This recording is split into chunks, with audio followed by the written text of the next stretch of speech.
Coucou les merveilles, c'est Chloé. Alors je suis super contente aujourd'hui de vous faire mon premier challenge sur YouTube.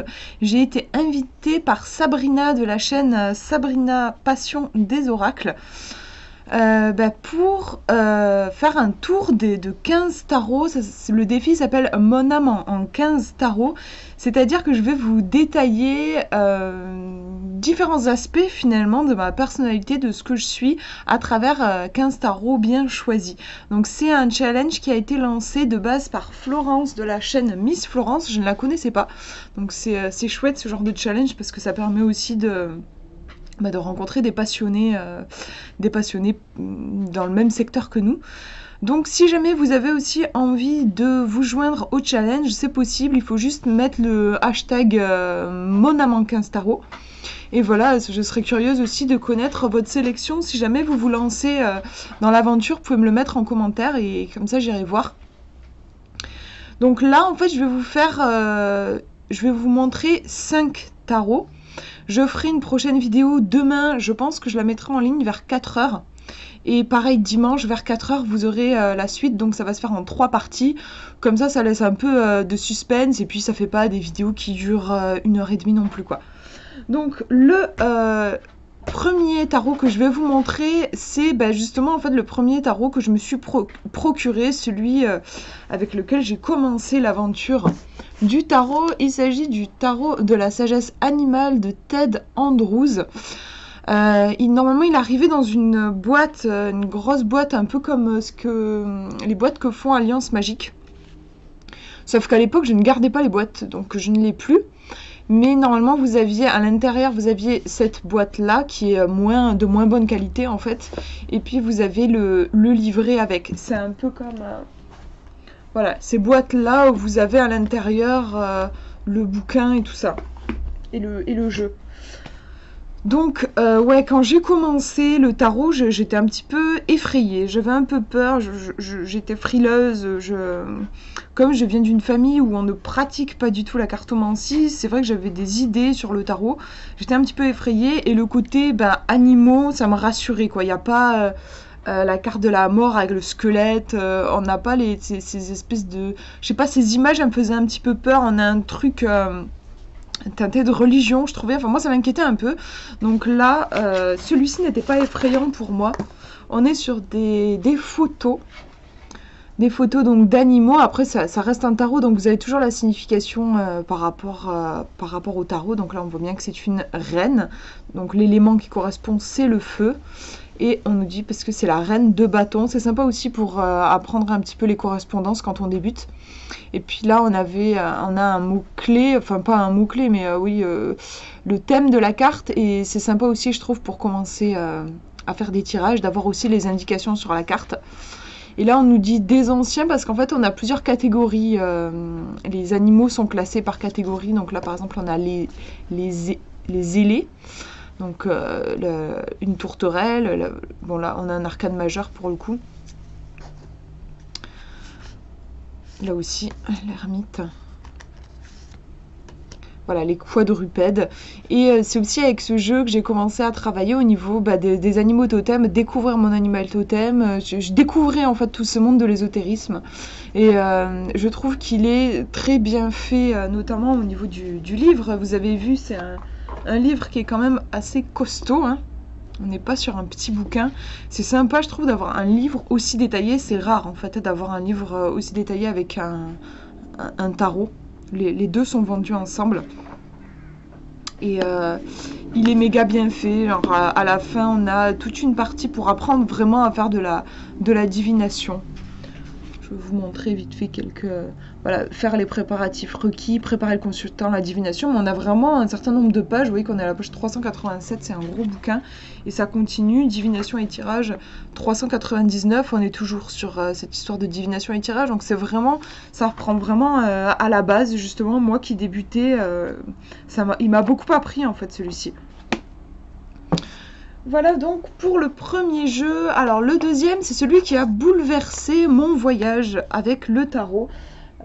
Pour moi, ça a vraiment été celui-ci. On en entend beaucoup parler. Je sais il est assez recherché. Il n'est plus édité en fait, mais apparemment il va l'être, je crois, en mai, donc tout bientôt.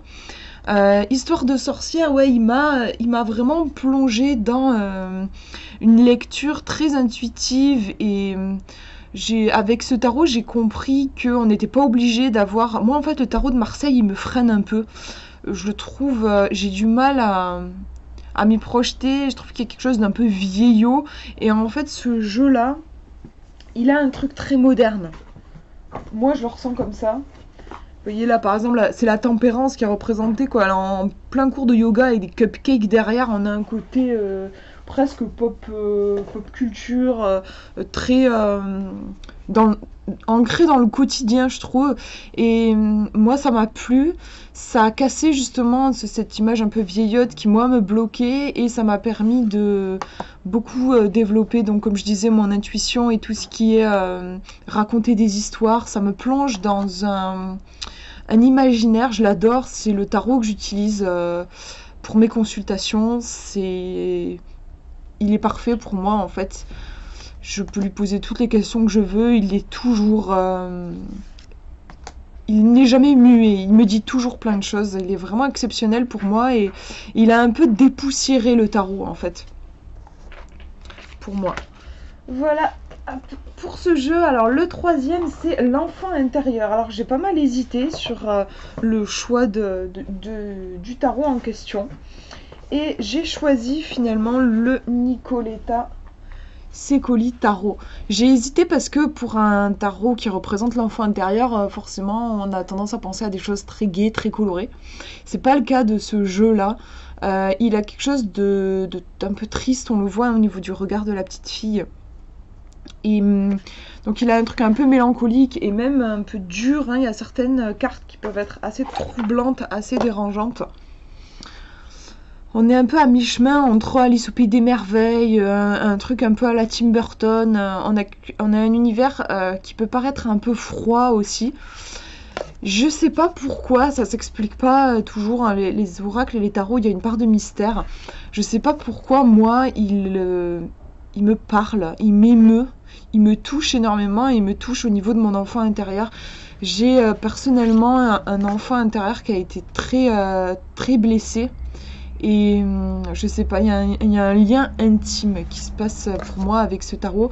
Il y a aussi quelque chose de très poétique qui me touche. On le voit bien dans cette carte-ci par exemple, la carte de la lune qui est absolument magnifique. J'aime bien aussi le fait que les cartes ne soient pas trop grandes. C'est un petit jeu que je peux emporter partout avec moi. Et voilà, je l'aime beaucoup, donc c'est mon jeu de l'oracle de l'enfant intérieur. Mon tarot, pardon, de l'enfant intérieur. Je suis un peu fatiguée en ce moment, je me mélange les pinceaux. Mais voilà, je l'aime beaucoup. Il a une tranche dorée en plus. Je trouve que ça ajoute à son côté précieux et enfant. J'adorais tout ce qui brillait, donc je trouve que ça me correspond aussi. Ensuite, ouais, un tarot avec lequel je me suis beaucoup exercée. Et ben c'est le tarot d'Osho. Alors je l'ai plus dans sa boîte d'origine parce que c'est pas une boîte rigide, c'est des boîtes qui se fatiguent, un peu comme celle-ci là. C'est le même genre, donc en fait je l'ai mis dans un pochon. Ça fait un moment que je l'ai, justement, on voit que je me suis beaucoup exercée avec quand on voit l'état du livret, quoi. Des fois je me dis il faudrait que je me rachète une version. Je sais qu'il y a une version un peu plus costaud. Plus un peu de luxe là dans un gros coffret, je me dis peut-être qu'il faudrait que j'investisse dedans. Après les cartes ça va, elles sont pas abîmées, c'est de la bonne qualité, le dos est pas du tout, des fois on a les trucs qui s'écaillent un peu là, pas du tout, ils sont vraiment de très bonne qualité. Donc ouais, je me suis beaucoup exercée avec le tarot d'Osho, je sais pas, il est assez exceptionnel pour moi. Quand j'ai fait le premier tirage avec lui, il m'a mis une vraie claque. Et depuis, ça a été l'amour fou. En fait, j'ai enchaîné les tirages avec lui. Donc, ouais, je sais pas combien j'en ai fait, mais je l'ai beaucoup brassé, je l'ai beaucoup exploré. On a toute une réflexion. C'est vraiment un oracle qui ne se tire pas sur un coin de table rapidement. Il demande les cartes demandent vraiment à être intégrées, il y a une vraie sagesse. Bon, forcément, il y a un côté Tao, sagesse du Tao, yin, yang, équilibre, respect, respect de tout ce qui est vivant. Je sais pas, moi, les tirages que je fais avec ce jeu sont toujours super percutants et je me lasse jamais de tirer les cartes avec lui, quoi, en fait. Hop. Et je suis perdue. Je crois que, ouais, il m'en reste plus qu'un à vous montrer pour que je vous ai montré les 5. C'est le tarot rien que pour moi. Un tarot rien que pour moi. Alors, forcément, j'ai beaucoup hésité. Mais j'ai décidé de vous montrer le Circle of Life Tarot. Donc, vu comme ça, on pourrait se dire c'est un jeu en anglais, mais en fait, il y a une partie qui est traduite. Il est chez Lo Scarabeo édité. Donc voilà, ils font souvent des trucs avec plein de langues dans le livret. Donc là, il y a le français. Alors, ce qui est traduit, enfin, c'est pas du tout traduit mot à mot le truc en anglais. Moi, j'aime bien lire ce qui est en anglais et ensuite je lis en français. Parce que en gros, quand vous avez 5 lignes en anglais, vous avez une ligne en français, quoi. C'est un peu dommage. C'est pas que la traduction est mal faite, parce que c'est très percutant, je trouve, les phrases qu'ils ont mis en français, mais c'est juste que c'est moins détaillé, quoi. Donc moi j'aime bien tout lire. Donc les illustrations, c'est aussi pour ça que j'ai choisi pour le tarot rien que pour moi, parce que on a de l'aquarelle et que c'est une technique que j'aime beaucoup.